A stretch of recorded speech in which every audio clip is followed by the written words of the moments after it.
Close చేయండి, బయటకు వచ్చేస్తున్నాయి.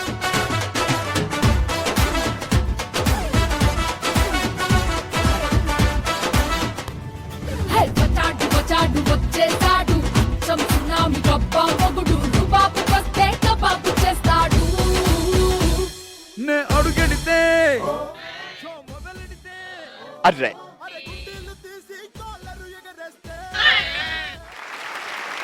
ఈరోజు ఏదో ఒకటి తేలాల్సిందే.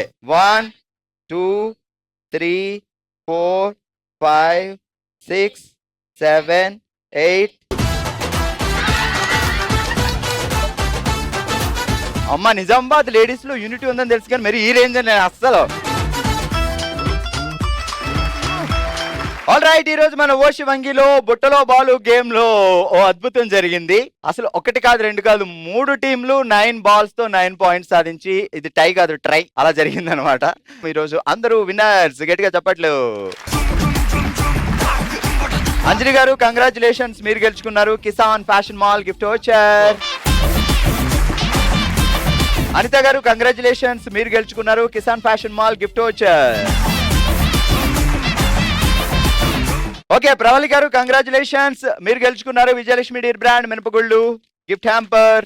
అలాగే చందన గారు కంగ్రాట్స్, మీరు గెలుచుకున్నారు విజయలక్ష్మి డీర్ బ్రాండ్ మినపగుళ్ళు గిఫ్ట్ హ్యాంపర్.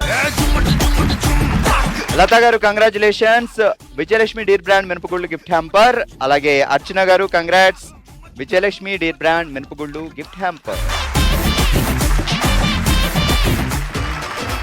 మన నెక్స్ట్ రౌండ్ మనసులో మాట.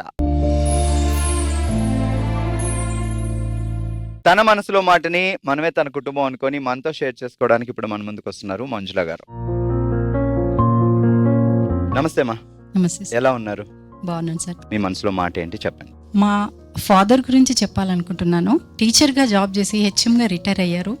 రిటైర్ అయిన తర్వాత కూడా మళ్ళీ ఒక స్కూల్ తీసుకొని జాబ్ చేసి సడన్గా వైట్ జాండీస్ వచ్చి హాస్పిటల్లో జాయిన్ అయిపోయారు.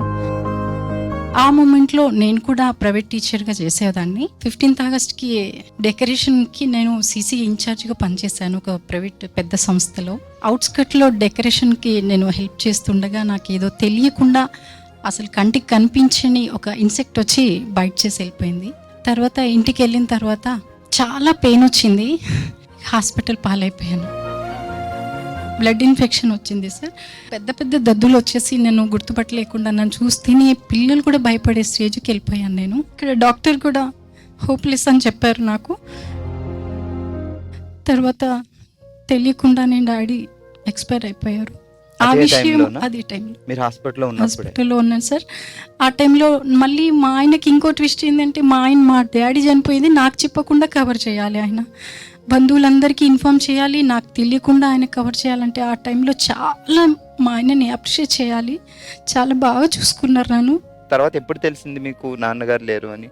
హాస్పిటల్లో ఉన్నప్పుడే డిశ్చార్జ్ చేశారు సార్. క్యూర్ అవ్వకుండా. మీకు తగ్గింది దేవుడి దయ వల్ల? మీకు లైట్గా తగ్గింది, మళ్ళీ స్టార్ట్ అయిపోయింది. డాడీ గారికి అన్ని అంత్యక్రియలు అయిన తర్వాత మళ్ళీ రివర్స్ కొట్టింది మళ్ళీ. మా అక్కయ్య వాళ్ళ అల్లుడు గారు కూడా డాక్టరే, వాళ్ళు వచ్చి హెల్ప్ చేశారు. ఇక్కడ డైరెక్ట్ ఇక్కడ వద్దు అని తీసుకెళ్ళి హైదరాబాద్లో జాయిన్ చేస్తే 3 డేస్కి క్యూర్ అయ్యాను. అప్పుడు అమ్మకి తెలిసి అమ్మతోని మాట్లాడితే నా బాధ కొంచెం తగ్గి ఇప్పటికీ నాన్న పైనుంచి నన్ను బ్లెస్ చేస్తూనే ఉంటాడు. థ్యాంక్ యూ నాన్న. నాన్నగారు చివరి చూపు దక్కిందా మీకు, లేదా ఇప్పటికీ అదే ఒక చిన్న రిగ్రెట్ ఉండిపోతుంది? సో ఆ టైంలో నాన్న ఒక్కసారి చూసుంటే బాగుండేది అని కదా అనిపించింది. నిజానికి ఇలాంటి గిఫ్ట్స్ ఏవి మన బాధను తీర్చలేవు, కానీ ఇది ఒక మీ కుటుంబం అనుకొని మీ బ్రదర్ దగ్గరకు వచ్చాను అనుకొని మీరు ఇక్కడికి వచ్చి మీ మనసులో ఆ చిన్న బాధని మాతో షేర్ చేసుకున్నారు కాబట్టి మీకు ఒక చిన్న కానుక ఎంటైర్ జెమినీ ఫ్యామిలీ తరపున. సో బీ స్ట్రాంగ్ మా. సో హ్యాపీగా ఉండాలి మీరు ఎప్పుడు. Thank you.